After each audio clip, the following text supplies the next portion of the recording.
Video के starting पर हम लोग ल्यूसी को देखते हैं। वो दुकान पर कुछ सामान खरीदता है तो उसे जो छुट्टे पैसे मिलते हैं, बाहर एक आदमी बैठा होता है, वो उससे वो पैसे दे देता है गरीब समझकर।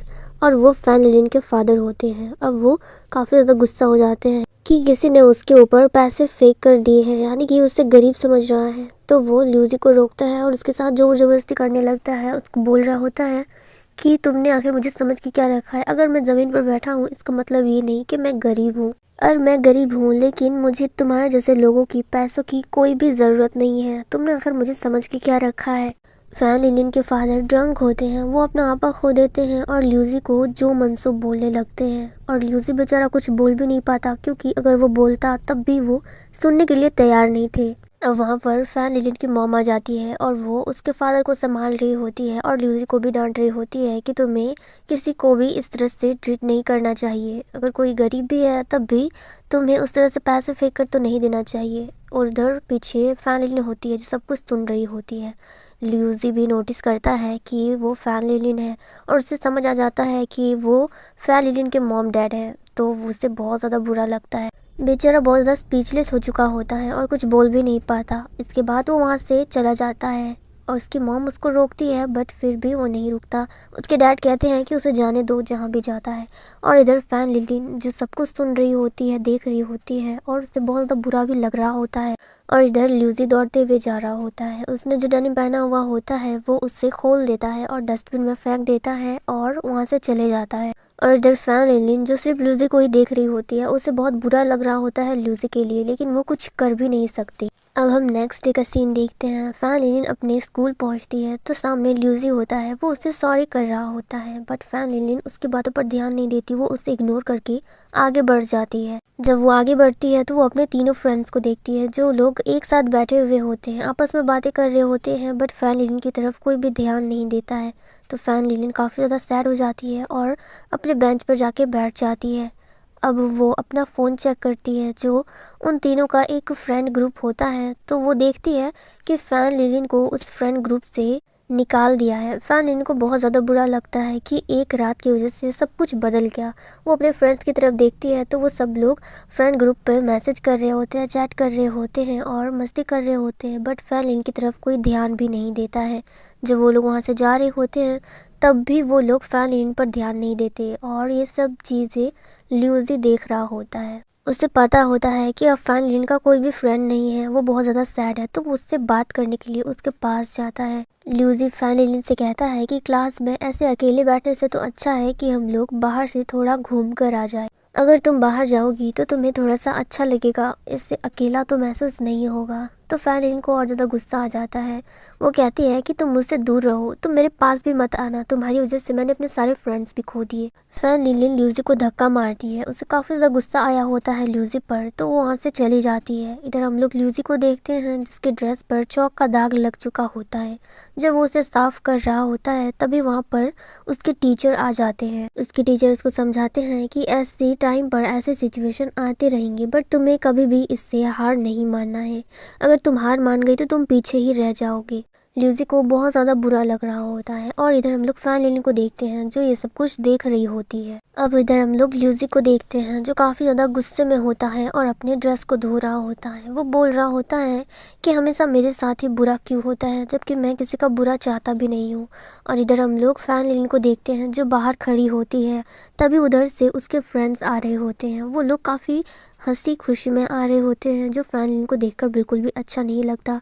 तो ल्यूसी भी नोटिस करता है कि बाहर फैन लिलिन के फ्रेंड्स हैं। तो फैन लिलिन कहती है कि तुम लोगों ने मुझे ग्रुप से क्यों निकाल दिया। साफ नज़र आ रहा होता है कि फैन लिलिन बहुत ज़्यादा सैड है। तो जिया कहती है कि अब भला हम तुम्हें फ्रेंड ग्रुप पर क्यों रखें, तुम तो हमारी फ्रेंड हो भी नहीं। ये बोलकर वो लोग वहाँ से चले जाते हैं और तभी वहाँ पर ल्यूसी आता है। अब वो फैन लिलिन से कह रहा होता है कि क्या तुम्हारे फ्रेंड्स तुमसे बात नहीं कर रहे हैं, क्या उन्होंने तुम्हें अपनी फ्रेंडशिप ग्रुप से ही निकाल दिया है। अगर वो लोग तुम्हारे सच्चे फ्रेंड्स होते तो ऐसा कभी भी नहीं करते। चाहे कितनी भी बड़ी लड़ाई क्यों ना होती, वो लोग तुम्हारा साथ कभी नहीं छोड़ते और हमेशा तुम्हारे साथ रहते। ये बोलकर ल्यूसी वहाँ से चला जाता है। बट फैन लिलिन को बहुत ज़्यादा बुरा लग रहा होता है कि उसने ल्यूसी को इतना भला बुरा बोल दिया सिर्फ अपनी गलती की वजह से। फिर वो अपने फ्रेंड्स की वो ग्रुप पिक्चर को देखती है जो उन्होंने अभी अपलोड किया होता है। वो तीनों काफ़ी ज़्यादा खुश नज़र आ रहे होते हैं। अब हम नेक्स्ट सीन ल्यूसी का देखते हैं। वो अपने अपार्टमेंट पहुंचता है तो हम देखते हैं कि वहाँ पे काफ़ी ज़्यादा डेकोरेशन किया हुआ होता है। वो जैसे ही एंटर करता है तभी उसकी मॉम उसको बर्थडे विश करती है, यानी कि आज ल्यूसी का बर्थडे होता है। ल्यूसी की मॉम काफ़ी ज़्यादा एक्साइटेड होती है क्योंकि आज ल्यूसी का बर्थडे है और वो उससे मिलने के लिए रोज़ाना नहीं आ पाती क्योंकि वो भी एक बिजनेस वूमेन है।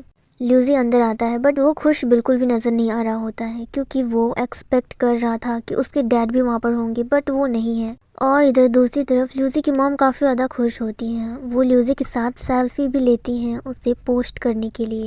अब उसकी मॉम कहती है कि मैं इस पिक्चर को पोस्ट करूँगी तभी सबको पता चलेगा कि हम लोग कितने ज़्यादा क्लोज़ हैं और तुम्हारे डैड भी अभी आते ही होंगे। पर ल्यूसी काफ़ी ज़्यादा सैड होता है क्योंकि उसे लग रहा होता है कि उसके डैड नहीं आएंगे। तो वो कहता है कि मैं सोने जा रहा हूँ, मुझे बहुत ज़ोर से नींद आ रही है और आप खाना खा के यहाँ से चले जाना। तो ल्यूसी की मॉम कहती है कि मैंने केक को बहुत पहले ही ऑर्डर कर दिया था, वो बस आने ही वाला है, हम लोग केक कटिंग कर लेंगे उसके बाद चले जाएंगे और तुम्हारे डैड आते ही होंगे, हम सब लोग मिलकर तुम्हारा बर्थडे सेलिब्रेट करेंगे, उसके बाद यहाँ से जाएंगे।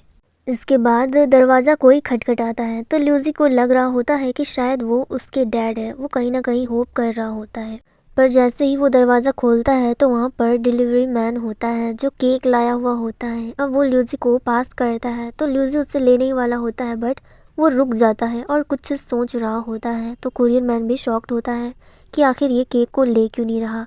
वो बोलता भी है कि आप केक को क्यों नहीं ले रहे हो। तभी वहाँ पर ल्यूसी की मॉम आ जाती है और ल्यूसी को डांटती है और कहती है कि जब ये केक को पास कर रहे हैं तो तुम इसे ले क्यों नहीं रहे हो, आखिर तुम सोच क्या रहे हो।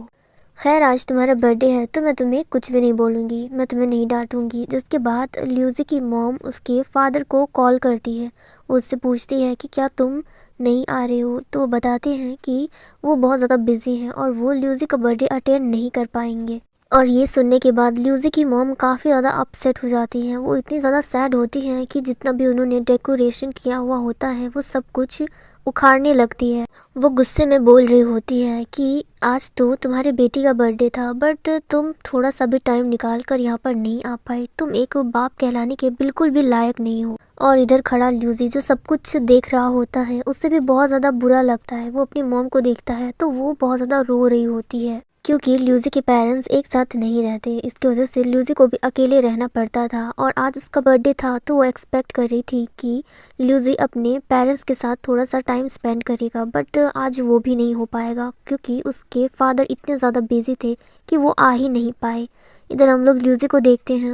ये सब कुछ देखते देखते उसे वॉमिटिंग आने लगती है। अब जैसे ही वॉमिटिंग करने वाला होता है अब वो सोचने लगता है कि वो अपने डैड के साथ कार में बैठे हुए थे और उससे गलतफहमी हुई थी कि उसके डैड उसे गले लगा रहे हैं, जो देखकर वो काफ़ी ज़्यादा खुश हुआ था बट एक्चुअली में उसके डैड उसके लिए डोर ओपन कर रहे थे ताकि ल्यूसी वहाँ से चले जाए। वो ल्यूसी के डैड के साथ 2 पल की खुशी होती है जो बस कुछ सेकंड में ही चली जाती है। उसके डैड कहते हैं कि मैंने तुम्हारे लिए डोर ओपन कर दिया है तो तुम यहाँ से अब जा सकते हो। ल्यूसी भी काफ़ी ज़्यादा डिसअपॉइंटमेंट हो जाता है और वो कार से निकल जाता है और वो मोमेंट उसके लिए बहुत ज़्यादा बुरा था क्योंकि उसे लगा कि उसके डैड उससे बिल्कुल भी प्यार नहीं करते। अब इधर हम लोग प्रेजेंट पे देखते हैं ल्यूसी वॉमिटिंग कर रहा होता है। उसकी तबीयत बहुत ज़्यादा ख़राब हो चुकी होती है एक बार वो सब कुछ याद करने के बाद और फिर से वैसा होने के बाद।